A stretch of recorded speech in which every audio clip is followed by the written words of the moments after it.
On deck, we have the Bard of Kent Bar himself, David Lenander. But before we bring our next performer on stage, first, some stupid jokes. This is exactly how I imagined that my wife would handle this.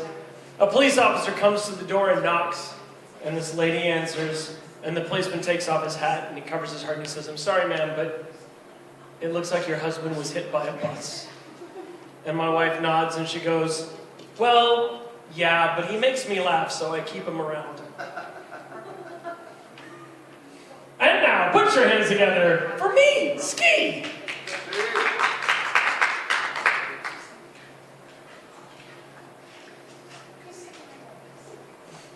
So both Aiden and Jeff told stories about dads. And this isn't entirely related, but it's close enough that I'm going to do this from memory as best as I can. And it's been ages since I've done this speech, but we're going to try it. Life is dirty. It just fucking is. And it doesn't do any good for any of us to pretend that it's not. And we think about this and we want to run away. We want to move away from these sources of pain, from the things that are ugly and complex and have ties all over the place. We don't want to address it. We don't want to look at it. These things we avoid because we don't like dirty, complicated things. But I think you're wrong. We love dirty, complicated things, and sometimes what you have to do is just lean into that a bit. For example, friendship. Friendship can be all colors of fucked up. We're all imperfect people, every single one of us. We have our flaws, and you know who knows our flaws best? It's our friends. They know who we are, and you know what? They're still friends with us regardless. And that's great. That's amazing. It gives your life so much meaning and purpose. It makes things better across the board. It's worthwhile to try to hang on to those friendships, even if it is complex, annoying at times. If there are these weird things that you have to put up with, quirks like, we just don't talk about religion with my friend. That's how we stay friends, is we don't talk about religion because we have very different opinions. We don't talk about politics because we have very different opinions. Or we talk about all the politics all the fucking time, and it's throw down yelling at one another every time, but at the end we still walk away friends. It's okay if it's dirty. Let's give another example. Barbecue. If you ever eat barbecue, and you walk out of that restaurant, and you don't find barbecue sauce in your underwear a day or two later, did you really eat barbecue? Eating barbecue is messy.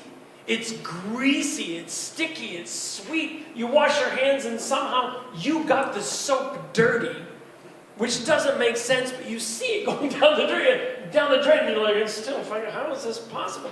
But it's so good.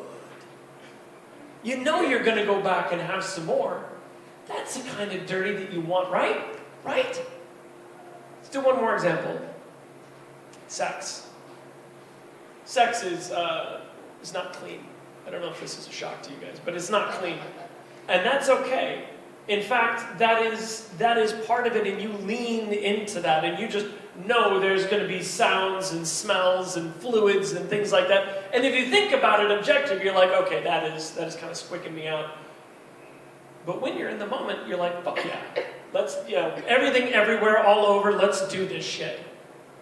Because sex is dirty, and if you're too squeamish about that, you're not fucking. I don't know what you're doing, but you're not fucking. Because life is dirty.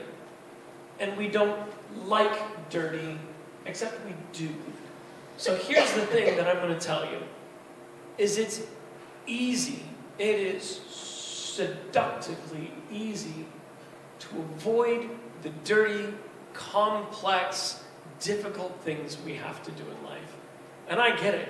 I get it. You have so many spoons that you have to distribute through the various tasks of the day, and sometimes you just don't.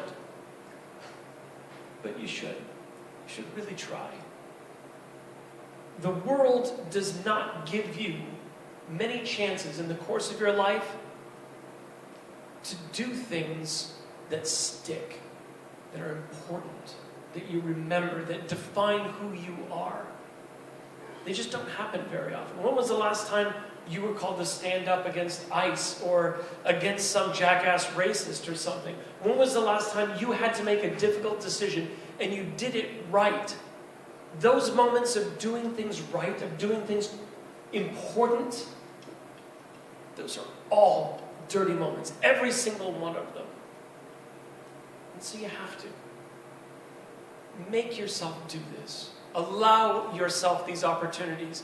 Life gives a swing at you once every 7 to 12 years. And if you don't realize what's going on and you don't say, this is going to fucking suck,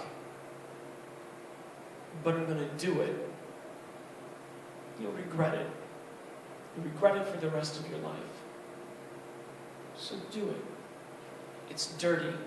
It's in your underwear 3 days later. It's all kinds of squeaky noises.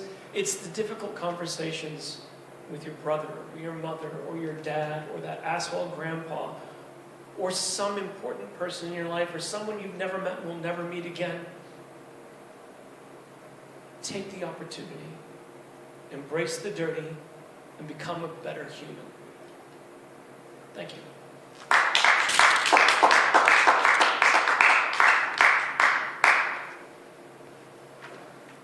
Did you stop the recording? Scott? Yep. Oh, thank you, sir. Big round of applause for Ski. Oh, wasn't he great? Thank you.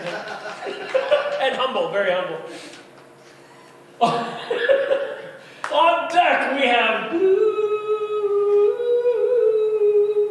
But before we bring our next performer on stage, or actually you can come on stage, start setting up, I have to tell some stupid jokes. What's the difference, or how? In what way is a Christmas tree and a guy with a vasectomy the same? The balls are mostly decorative. What Christmas song do they sing at a psychiatric hospital? Do you see what I see? And now, put your hands together for David Lenander!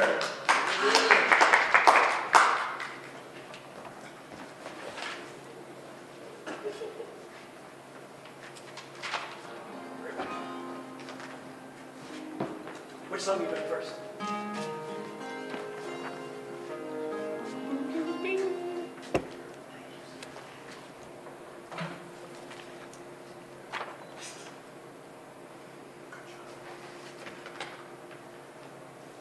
First time I was here, what was that, 2019.